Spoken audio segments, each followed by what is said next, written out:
Srivani trust నిధులతో రాష్ట్రంలో 5,000 ఆలయాలు నిర్మించాలని తిరుమల తిరుపతి దేవస్థానం నిర్ణయించింది. ఎస్సీ, ఎస్టీ, బీసీల నివాసిత ప్రాంతాల్లో వీటిని నిర్మించనున్నారు. ఒక్కో ఆలయానికి 15 నుంచి 30 లక్షలు కేటాయిస్తున్నారు. ఇప్పటికే 463 ఆలయాలకు అనుమతులు మంజూరు చేశారు. శ్రీవాణి ట్రస్ట్ నిధులతో రాష్ట్ర వ్యాప్తంగా 5,000 ఆలయాల నిర్మాణానికి టీటీడీ శ్రీకారం చుట్టింది.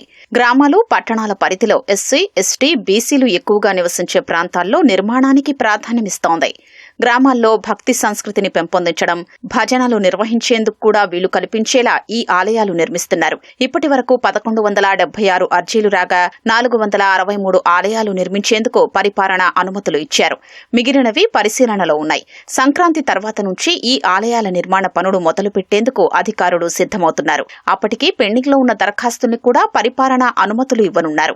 ఆయా గ్రామాలు, కాలనీల్లో అందుబాటులో ఉన్న స్థలానికి అనుగుణంగా ఆలయ నిర్మాణానికి నిధులు మంజూరు చేస్తున్నారు. 5 సెంట్ల స్థలమైతే 10 లక్షలు, 8 సెంట్లకు 15 లక్షలు, 10 సెంట్లు అంతకంటే ఎక్కువ స్థలమైతే 20 లక్షలతో ఆలయాన్ని నిర్మించనున్నారు. ఆలయం చుట్టూ ప్రహరీ, గుడికి ఆర్నమెంటేషన్ ఉండేలా చూడాలని, ఇందుకు అవసరమైతే అదనంగా నిధులు వెచ్చించాలని సీఎం చంద్రబాబు ఇటీవల ఆదేశించారు. దీంతో వీటి కోసం అదనంగా 5 నుంచి 10 లక్షల వరకు వెచ్చించనున్నారు. అంటే ఒక్కో ఆలయానికి కనీసం 15 నుంచి గరిష్టంగా 30 లక్షల వరకు ఖర్చు చేయనున్నారు. గతంలో 2,000 ఆలయాలు మంజూరు చేశారు. ఒక్కో ఆలయానికి గరిష్టంగా 10 లక్షల వరకే వెచ్చించారు. అందులో 1,400 పూర్తి కాగా మరో 600 నిర్మాణ దశలో ఉన్నాయి. వీటికంటే మరింత పెద్దగా ఇప్పుడు 5,000 ఆలయాలు నిర్మించనున్నారు. ఆలయానికి అవసరమైన స్థలాన్ని గ్రామంలో ప్రైవేటు వ్యక్తులు దానంగా ఇవ్వొచ్చు. పంచాయతీ స్థలంలో నిర్మించాలి అనుకుంటే తీర్మానం అవసరం. రెవెన్యూ స్థలమైతే ఆ శాఖ అధికారుల నుంచి ఎన్ఓసీ తీసుకోవాల్సి ఉంటుంది.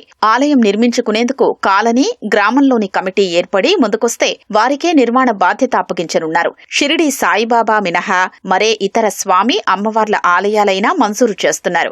గ్రామ కమిటీ విగ్రహం సమకూర్చుకుంటే సరి, లేకపోతే విగ్రహానికి కూడా కలిపి నిధులు మంజూరు చేస్తున్నారు. ఆన్లైన్లో దరఖాస్తు చేసుకోవచ్చు. ఎవరైనా తమ గ్రామం, కాలనీల్లో ఆలయం కావాలని భావిస్తే దేవాదాయ, టీటీడీ అధికారులకు దరఖాస్తు చేసుకోవచ్చు. మంత్రి, ఎంపీ, ఎమ్మెల్యే, ఎమ్మెల్సీల సిఫార్సు ద్వారా కూడా అర్జీ పెట్టుకోవచ్చు. నేరుగా ఆన్లైన్లో దరఖాస్తు చేసుకోవచ్చు.